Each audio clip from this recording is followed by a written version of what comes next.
And here's Twins right-handed pitching prospect Matt Canterino, who has had some ridiculous stretches in the minor leagues, some absolutely dominant seasons so far, but we didn't get to see a throw last year. Now you're in Fort Myers, getting ready for the season, already throwing. So excited to talk to you about everything, but most importantly, thank you so much for taking the time to hop on and talk to us.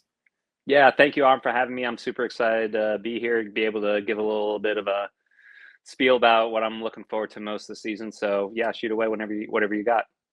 I got a lot, and I know that you have a lot of answers as well, and there's a lot of things to dive into. But I'll go a little bit out of order because I do want to just start with where you're at right now, which is I'm imagining really excited to just get going. You mentioned just before we hit record that you've kind of had the introductories and kind of just getting everything rolling for spring training to get going. Of course, pitchers and catchers get there a little bit early compared to everybody else. And you've been getting work in there, for the last year on and off. But where are you at right now, and how are you feeling as you get it going into spring training?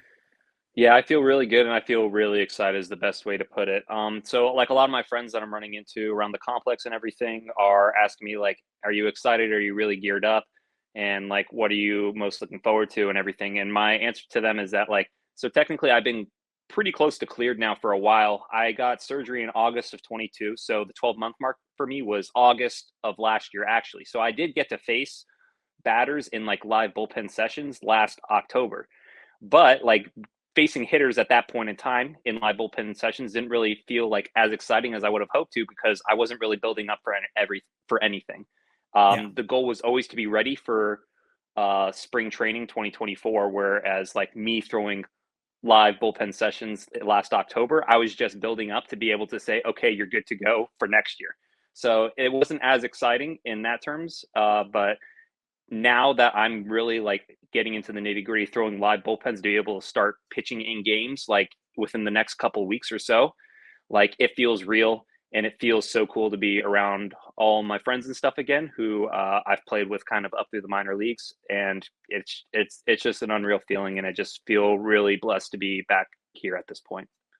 So talk about just the process of kind of getting back on the mound. I think at the end of the year, like you mentioned, even in a controlled setting, it had to at least expedite the process now of getting your feet under you a little bit, right, for camp. Because if this was the first time you were really throwing against batters, I'm sure you'd feel even more rusty to a degree. Like, how did you kind of get ready for this through the offseason since you didn't have live game setting, but you did still get to throw to batters. And then now, you're getting going in spring training. What was the offseason like for you since you were, like you said, kind of cleared, but you still haven't played in a Right. game setting yet? So I think a lot of that was just really pushing it, not pushing it, but like really pushing myself during the rehab to be cleared as the season ended last year, Mhm. like have like no question marks going into the off season. And that way I could actually treat the off season like as normal as possible. So my goal was that like I did was to do well enough in my rehab that by the time off season came around, like you'd be able to look at me and be like, wow, I didn't even know that you were injured. You look like you threw 125 innings this past year, 150 innings this past year. So that was kind of the approach we took.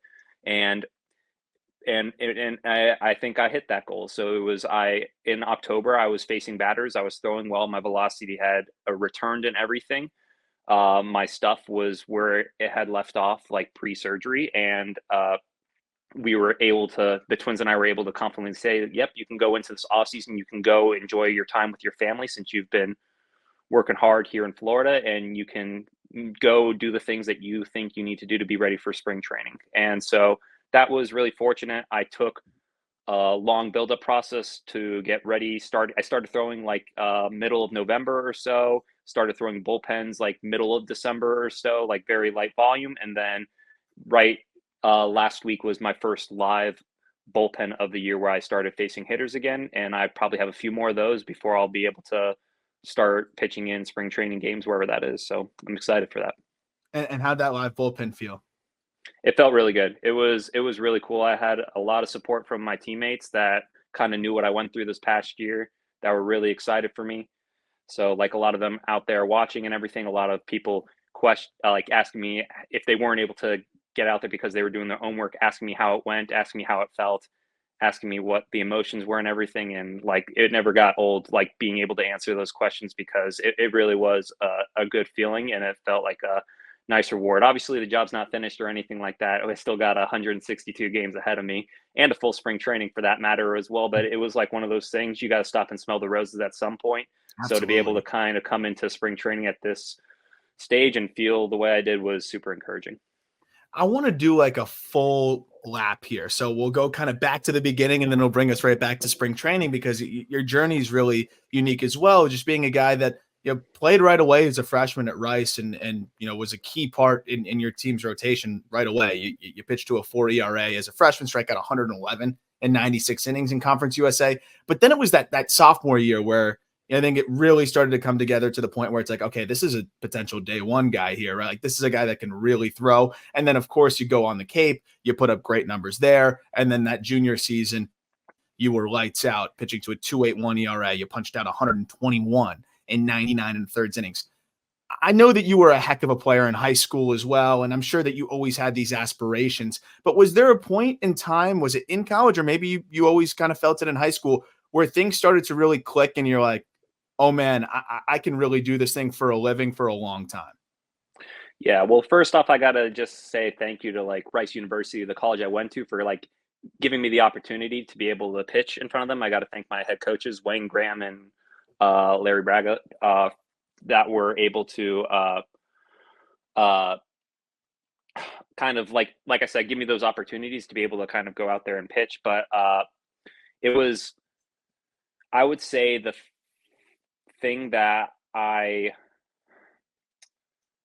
would say that the thing that I was most focused on, like during those times, and when I was figured out, like, okay, this could be a future for me, was just it was just staying available and continuously doing like the things that made me good, and a lot of that was just throwing, like working to like improve my off speed pitch.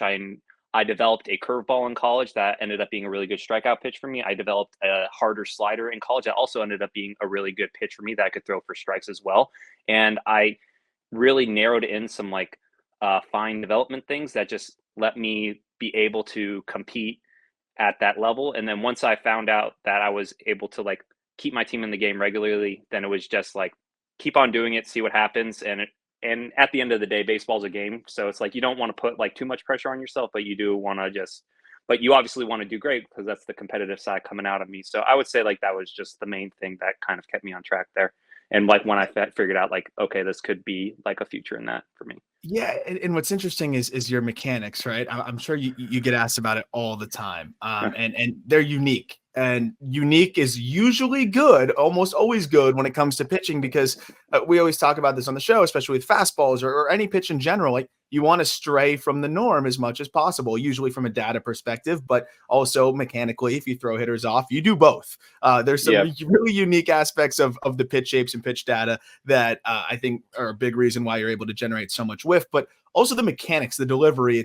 I can't really say that I've seen another person throw the way that you do, but at the end of the day, end up just dominating and throwing hitters timing off. And it's just something that I always wonder when I see someone throw like you, like, how did you get there? Is that just what came natural to you? Did you have the idea of wanting to disrupt timing? Were you trying to look for a cue? Like, how did you get to the point to where you have these unique mechanics? And did anyone ever try to dissuade you from that?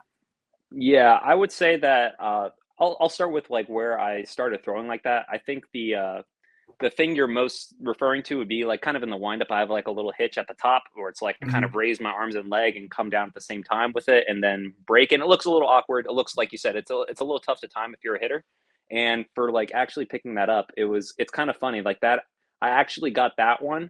Like I didn't do it intentionally. It ended up kind of coming a little bit naturally, like you said. But I got the idea from a high school pitching camp that I went to one time.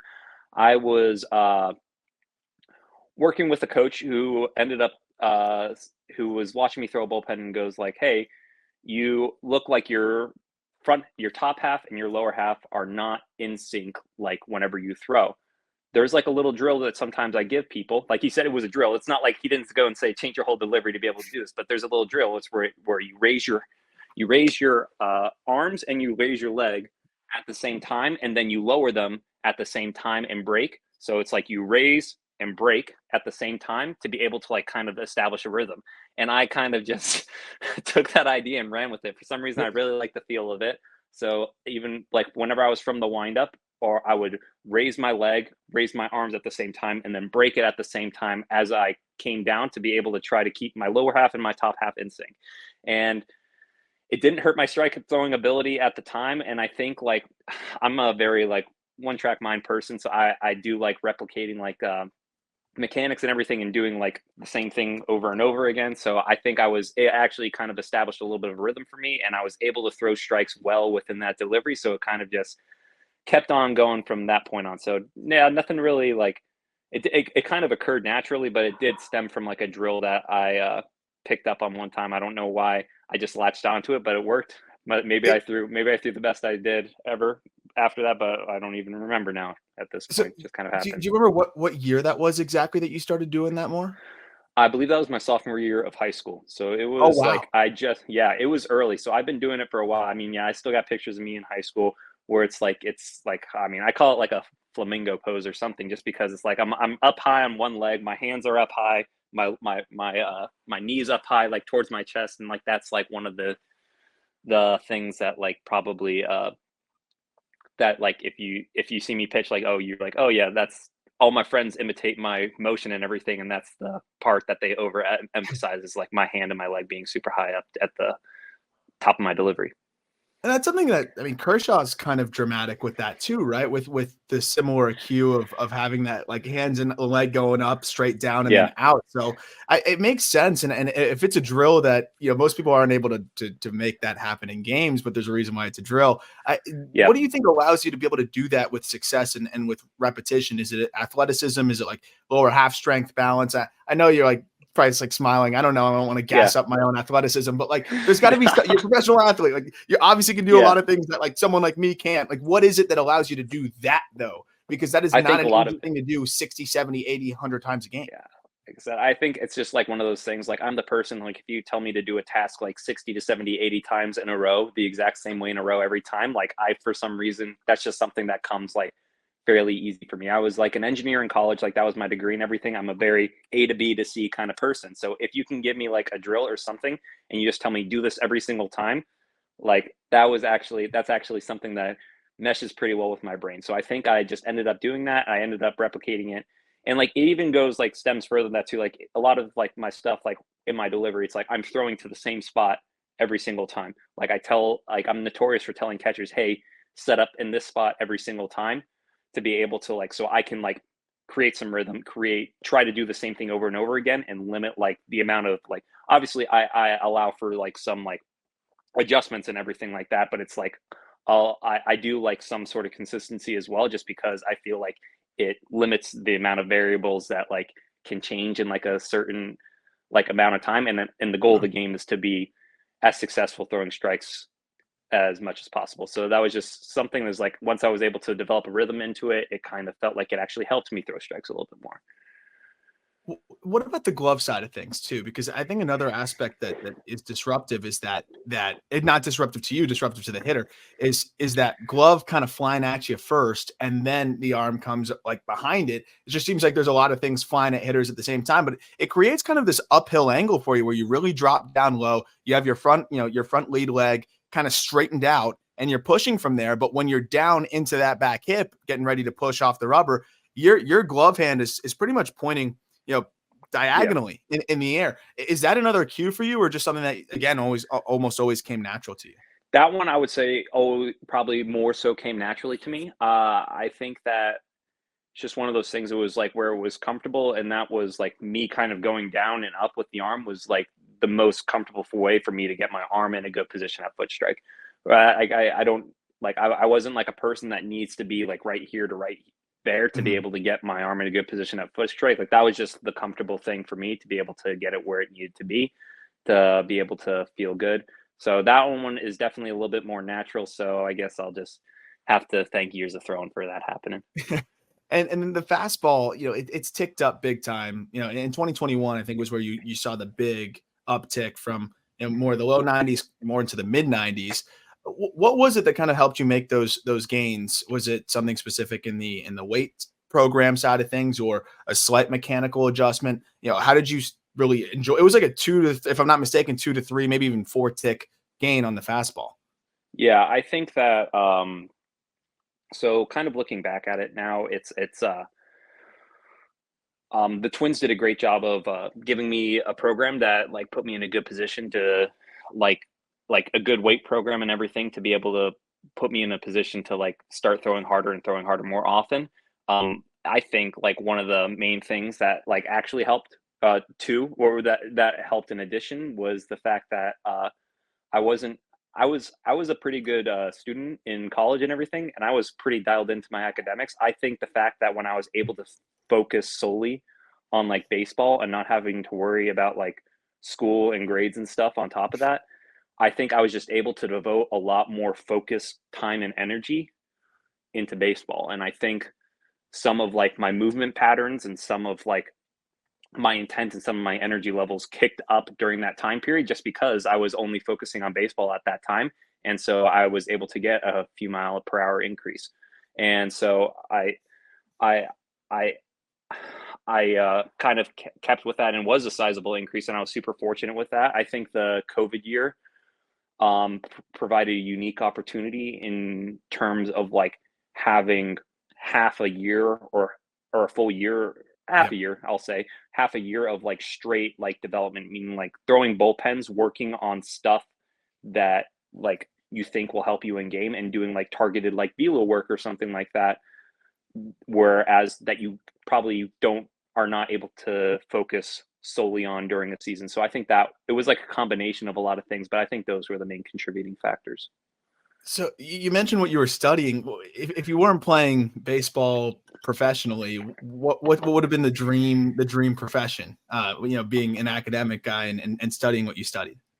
So I still say that I still say to my friends and everything that even after I don't have my degree currently, once I was drafted my junior year, I have like a few credits remaining that I'll go. I have to come finish them in person because they're senior design. But I still say that whenever I am done with baseball, whether I'm done after 10 years or 2 years or whatever it is, that I want to I want to be an engineer still after baseball. Like I want to use my degree. I want to go back and finish that because that was a passion of mine in college as well. I loved the people that I worked with. I loved my friends that were in my major. I loved what I did. I loved the classes I took, and I love my university as well. So a lot of those combination of things is leads me to think that I would still want to hold like a career as an engineer. As for like a specific type, like so my degree is in mechanical engineering. So for like the specific type of like mechanical engineer, like what type of industry I would want to go into yet, I honestly probably can't give you super distinctive an answer because all the time that could have probably gone to like research or like internships in college ended up going towards summer baseball Yeah. and everything like that as well. So you have to kind of pick and choose some of your battles. So, but I'll figure that out down the road at some point. Yeah, I mean, instead you were, shoving for the Falmouth Commodore. So I mean, it works out in different ways, but that is really cool because we've had some guys on in the past. It always seems to be the pitchers that I think have a little bit more of the unique, I think, other side. And Cal Quantrill was talking about a lot of the things that he loved to study at Stanford, and in another world what he wants to do. And that's the cool part of it, right? Is you have like another chapter to your life whenever this is done to be able to fulfill that dream and pursue that. And obviously Rice is not an easy academic school. So I know for the guys that are surviving their baseball and academically, it's got to be, like you mentioned, just almost a whole different world and almost a breath of fresh air when you only have to worry about baseball when you were going to a school like that. That's pretty intensive academically in a major that is not easy either. Did you ever have any like hesitance to say, oh, maybe I could take an easier route academically? Probably seeing a couple of teammates on the easy athlete fast track, maybe compared to some of the others. Like I give a lot of credit or to like the people who kept me engaged. It's the fact I did like my major a lot, but I really like the people that I was in my major with. Like I remember being up past midnight, like fairly often doing problem sets with like a great group of people that would just made the experience, although busy, like very enjoyable.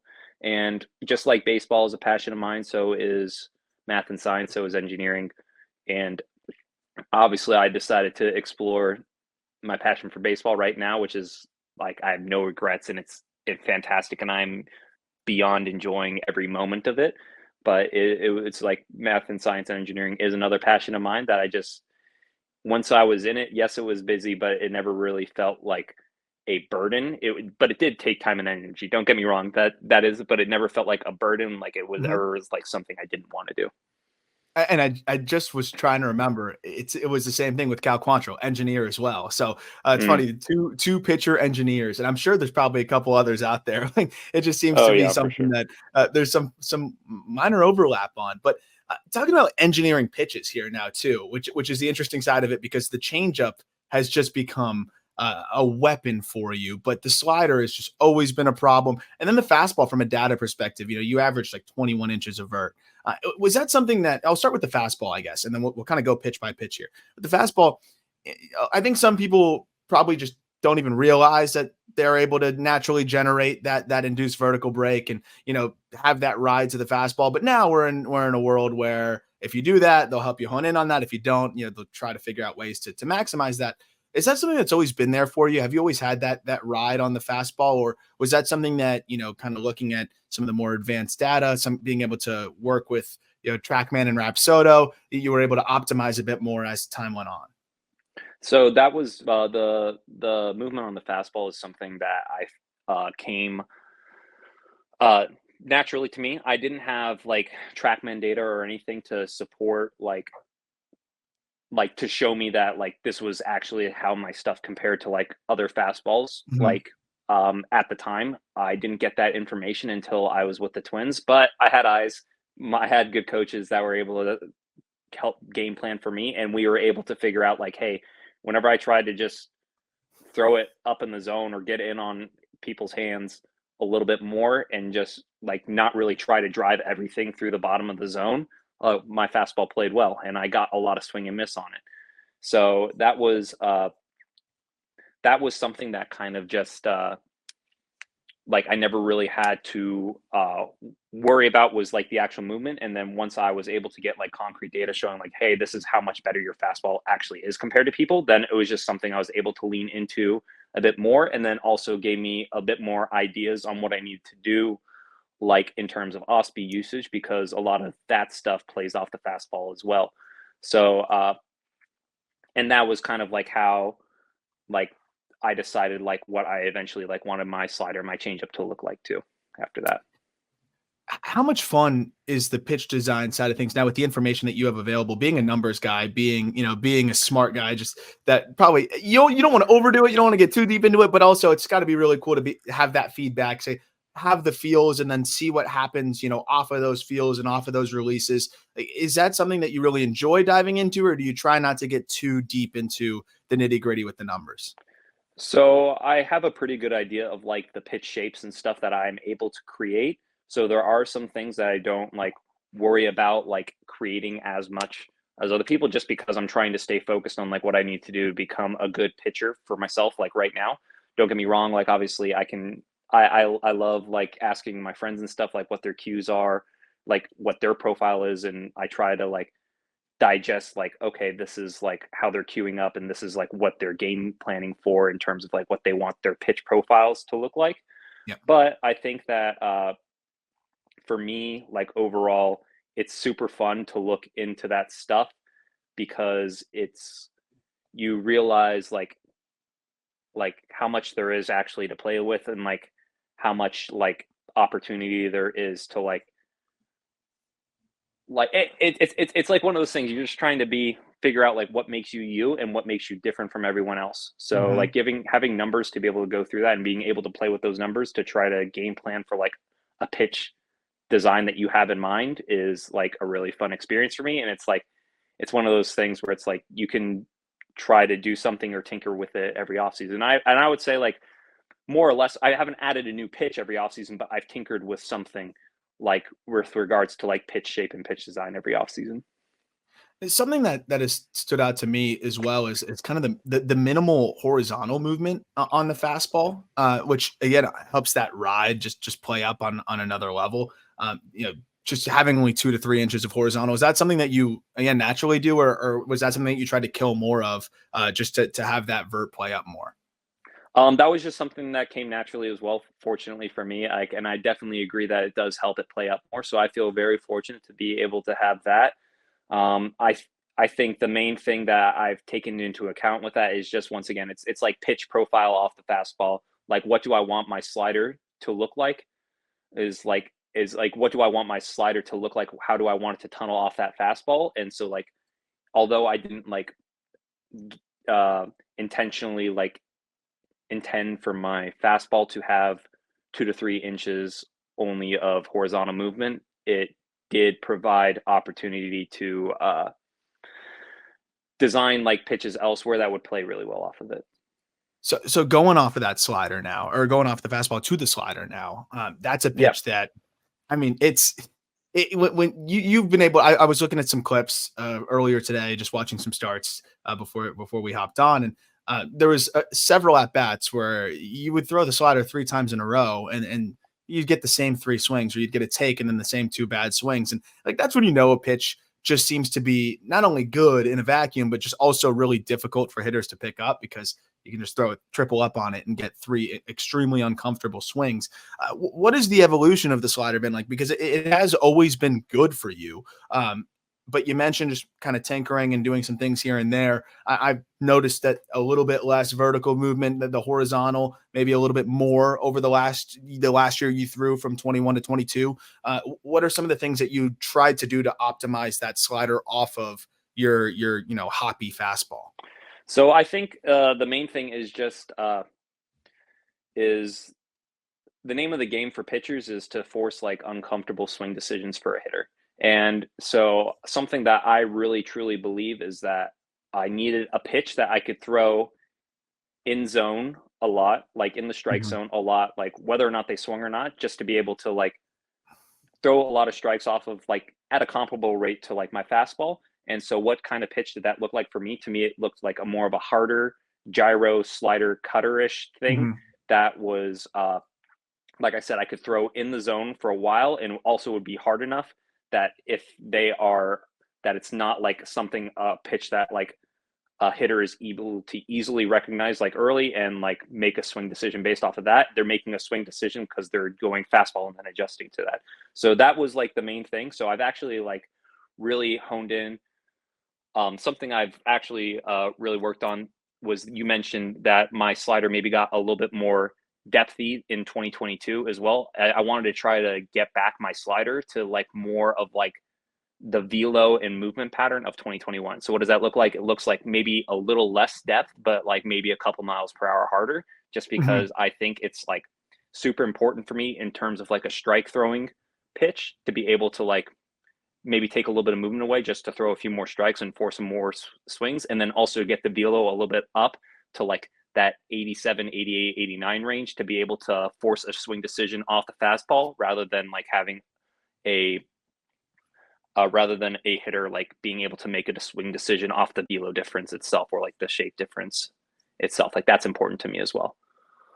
And that totally makes sense. And is that a pitch that you feel like you can manipulate a little bit to where maybe some of them are a little bit harder and cutterish, and others are a little bit more depthy at a little bit lower of a velocity?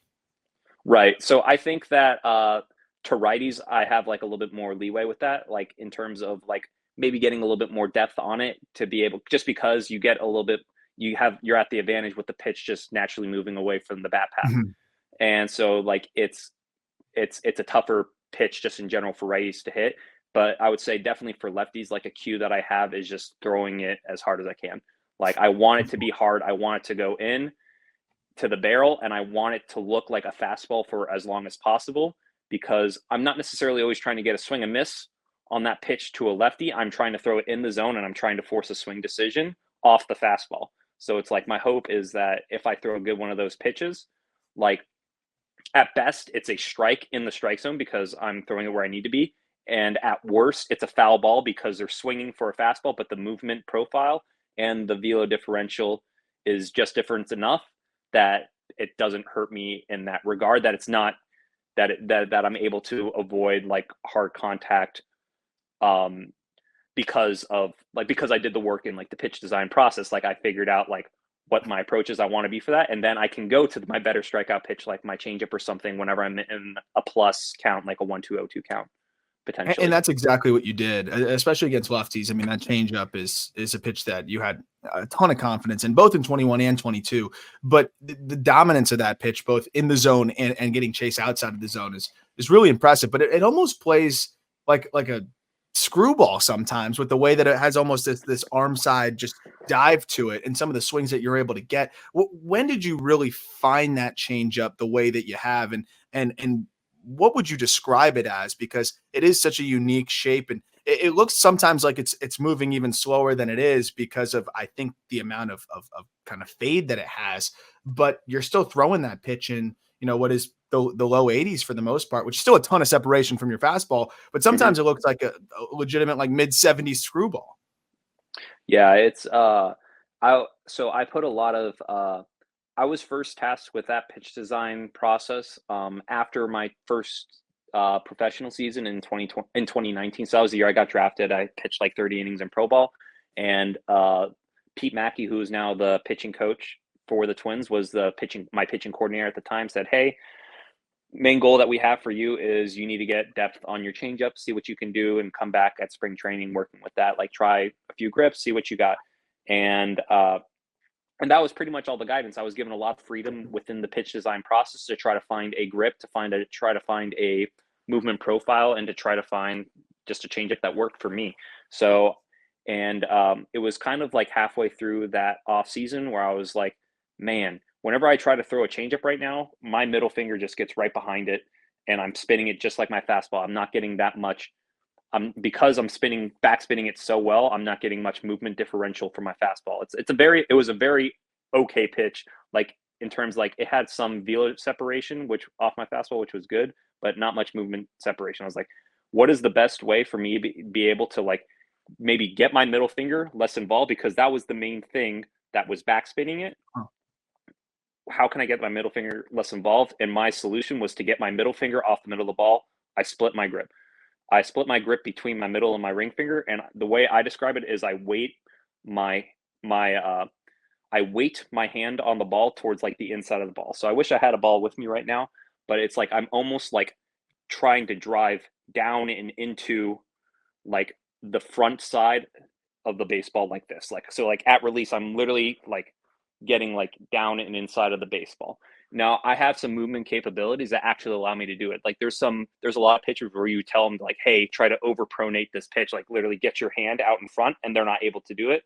But I think I'm fairly unique in the fact that like if I cue up something like, hey, you tell me to get my finger out in front, like I have the movement capability to be able to actually kind of get down on the side of the ball and in front and over pronate like this at ball release.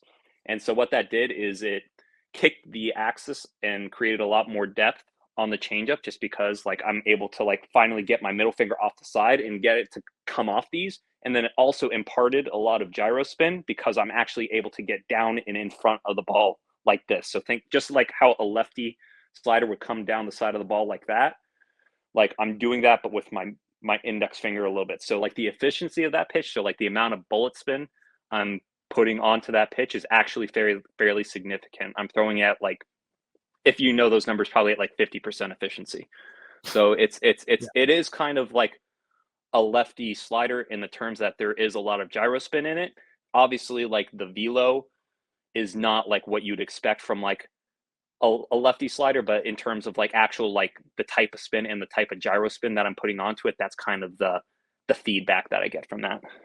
And does that give you confidence to be able to go with it right on right too? So it's I have a lot of confidence just in the pitch overall, and I think re- regardless of my changeup or someone else's changeup, I think right on right changeups are just a great pitch in general, and that like it's like it's a good way to at least like shift the tone of an at bat, like being able to put a third pitch in the strike zone or near the strike zone and induce a swing is always good. And like a changeup right on right is always going to be good for that. But I feel fortunate in the fact that my changeup has enough downward depth and plays downward, like because I'm imparting enough gyro spin, it doesn't have as much arm side as you might think for like the axis itself. So it plays a little bit more splitterish. So it's like I'm playing off of that cut carry fastball a little bit by having something that goes more straight down and maybe not as much dive arm side. So Huh. it's like, because it's also playing like more depthy off the fastball and less like kind of soft and down into like a bat path of a righty or something, then it feels like it still plays really well to righties as well. So it's almost like a circle split in a way, right? Because that fourth finger Yeah. is going to be split across, if I'm following correctly, and then the middle Yeah. finger is going to be with your pointer finger, but that's also going Yeah. to be in kind of a circle grip. Yeah, so it's kind of like, you ever hear of like a Vulcan change? It's kind of like Yeah, that, yeah, but yeah. instead it was like literally my circle change grip, but I kept my ring finger and pinky the same, and I just moved my middle finger over more. So, and that It's was, so it really wasn't like that huge of a grip change in terms like, I kept my ring finger and pinky and the cues I was doing through that pitch the same, except I was trying to drive into the side of the baseball with my middle, drive into the side in front of the baseball with my middle finger. And I was, like I said, I was weighting the baseball to that side just to be able to make sure that my middle finger was way less involved and I wasn't just straight up backspinning it. do you have to do like finger stretches for that stuff? Because like I hope some people that are listening right now are like playing with their hands right now in terms of like put your two fingers together, your pointer and your middle, and then make a circle grip, and then with that fourth finger, try to create a gap between those two. I mean, I can't. I like can barely Yeah. do it, but obviously putting the ball in there over and over Yeah, and you're over able to again will wedge it help. open a little bit more. Yeah. And Did you just like hang out and watch TV with the ball in your hand like that? Or like did you just always kind of have a bigger hand and the mobility with your fingers? so in the early part of the pitch design process, like the pitch was good, but I was prone to just losing the pitch arm side, like because like it was tough to stay like out on the other edge of the ball, and I would just like I I would would throw get that in the eventually like dugout. this, and it would just kind of fly out like this. But as I threw it more and more often, like I was able to figure out how to kind of keep this side as like a guardrail from like losing it like arm side too much. And then the other part about that too was that eventually it was like, as I threw it more and more, I was probably able to split it a little bit more and get this more off. So wherever I first started throwing it, it was probably more at like 10 inches of depth off my fastball. Then as I threw it more and more and I was able to weight it more and more to like the inside of the baseball, my hand, and split it maybe a little bit more, it probably went more to like 15 inches of depth. So I got like, it was one of those things like over the course of a year and a half, I was like, I immediately got like 10 extra inches of depth off my fastball. And then as I got better with the grip, as I threw it more, it probably dipped down like another 5 inches or so. That's awesome. If you couldn't tell, I could do this all day. We're already going long because I could talk about pitch shapes forever. It's so Yeah, fascinating to be able to pick the brain of someone who can physically do it and then is also sharp enough to be able to explain it the way that you do. So thank you so much for no, being no able to problem. do that. And I know that the audience will be able to really understand what makes those pitches so good because of the way that you're able to explain it. The last thing I wanted to talk about is just kind of going right back to where we started, which is this exciting year for you. What's going to be your rookie season, and one that I know Twins fans are very excited to see and pumped to see how you can help this team, which made it to the playoffs, has a lot of talent, and I know that you're eager to be able to contribute to that. But on the other side of it too, it's like I'm sure you have your personal goals, you have personal things that you want to be able to do for yourself, and then those are always going to tie into helping your team win ball games. I just want to start with where you're at in terms of getting ready for this year. It's a unique situation because you've dominated to such a ridiculous degree. I think you've struck out 39% of batters as a professional. And now, we're seeing that with teams with, arms like yourself, like they don't want to waste too many bullets in the minor league. So like, I don't know how much you know about your situation and where you're going to be and how they're going to, potentially use you, but where are you at for yourself in terms of your personal goals, and then how do you try to tie those in with team goals without getting too hung up on things that aren't in your control? Yeah, so obviously I want to have a full healthy season this year. There would be very few things in my life that would make me happier than that. Just in terms, because I haven't been able to do that since I've come into pro ball.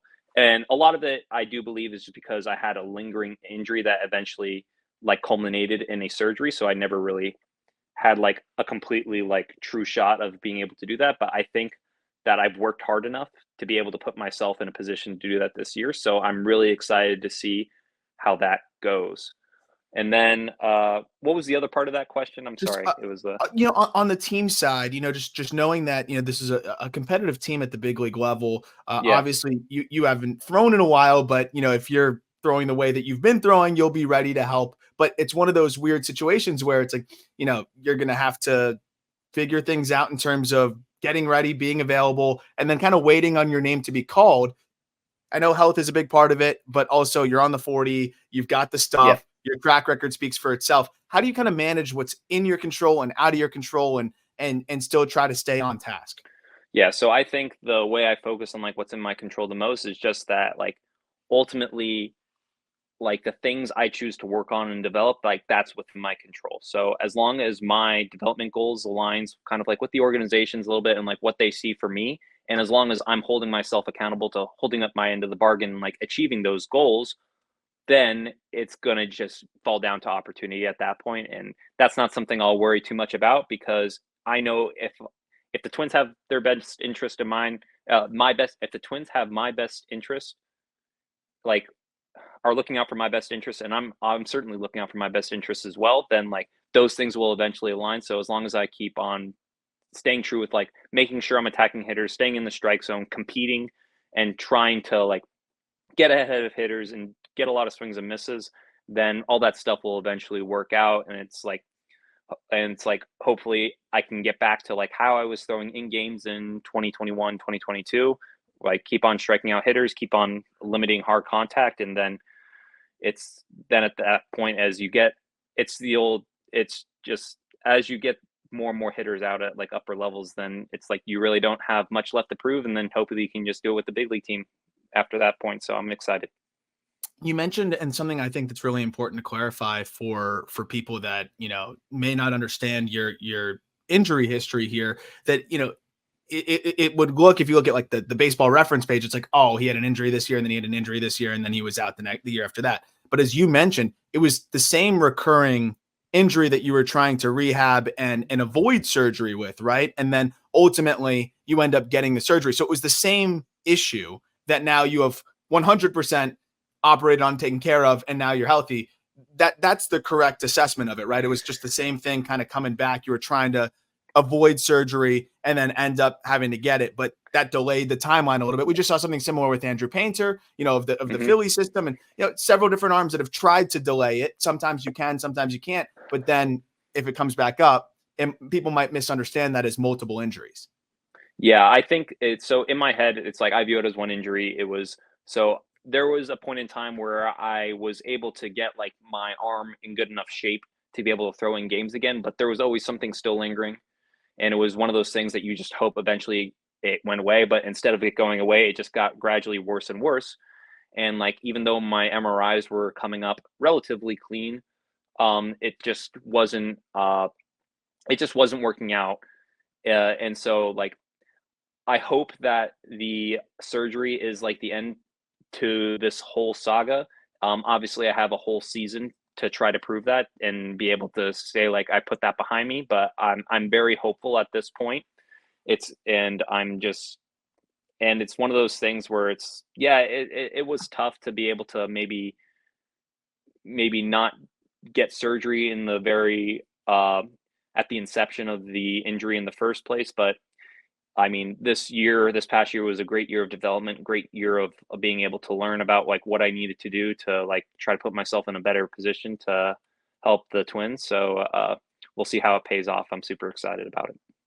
Last question for you is do you have any idea of what that role could look like? What's interesting is, again, it's a team that's trying to win now. So, there's different ways that you can help. Chris Paddock coming back at the end of the year last year was coming out of the bullpen, throwing absolute fuzz. That must have been, kind of inspirational to see him coming back and doing what he was doing. And, I'd love to hear if he's been any resource to you, but just in terms of, obviously you've shown that you can start, you've shown that you can dominate turnover lineups and do all that good stuff, but you're also, going to be on some sort of an innings limit. And also it's a team that is, very talented and can use you in probably a bunch of different ways. Do you have any idea of what your role could be? Or I know you're going to say just knowing, getting to know you over the last hour, that you're probably going to be that I'll help in any way. But do you have any idea of what that role could be? Yeah, first off, I'll just say Chris Paddock was really cool last year. It was cool to be able to rehab with him, get to know him a little bit, and it was extremely cool to be able to see how he pitched down the stretch. And then also, in his case, like I would love to be able to contribute in like the way he does, like whether it would be just wherever the Twins need innings, and that would be very cool. Um, However, like I would say, like the more laid out plan for me at this point is to build up as a starter for this spring training, and I do have like an innings limit probably for this year, like in the 100 to 125 inning range. So kind of like the game plan for that is to be able to build up slow into spring training. I'll break on time, but I'll probably be on a pretty strict pitch count to start the year, maybe 3 innings at a time or so, whenever the year first comes around. And that'll give me enough time to really get my feet wet with games, really hone in what I need to do to be able to compete against, since I haven't done that now in a year and a half, and then really give me a chance to hit my stride during the middle and end of the season to be able to finish strong whichever level that might be at. Well, I'm excited to see you do that, and I know that Twins fans are very pumped to see you do that as well. You've been one of the more dominant arms in all the minor leagues when you're on the field, and now being back on the field, it's a better place. Minor league baseball is a better place. Major league baseball will be a better place with you on the mound. So excited to see you do that this year. I can't thank you enough for taking the time to hop on and talk about your journey, talk about your insane changeup grip and everything in between. And we can't wait to root for you this year. Thank you so much for taking the time to No, talk to us. thank you so much, Aram. I appreciate it. It was nice getting to know you as well.